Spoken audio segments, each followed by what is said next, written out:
Kepala Si digambarkan berbeda-beda. Ada yang menyebutnya sebagai kepala melayang tanpa tubuh, usus terburai, mata menyala tajam. Ada pula yang menggambarkannya sebagai perempuan tua dengan wajah menakutkan, atau bahkan bayi raksasa yang menangis lirih di malam buta. Di Minangkabau, Palasi dikenal dalam bentuk Matama, Palasi bangkai yang memakan jasad bayi yang baru meninggal, dan Palasi Kuduang, hantu kepala terbang yang menyerang dengan tatapan tajam dan kekuatan batin. Palasi selalu memburu korban yang sama, anak-anak di bawah usia 3 tahun dan ibu hamil yang lengah.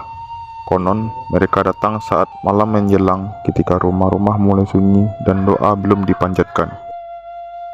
Mereka bisa menyusup diam-diam ke dalam rumah, menyamar, lalu menghisap darah bayi lewat ubun-ubunnya, atau menyebabkan keguguran secara gaib. Serangannya tak meninggalkan jejak yang kasat mata, hanya sakit aneh yang tak bisa dijelaskan secara medis.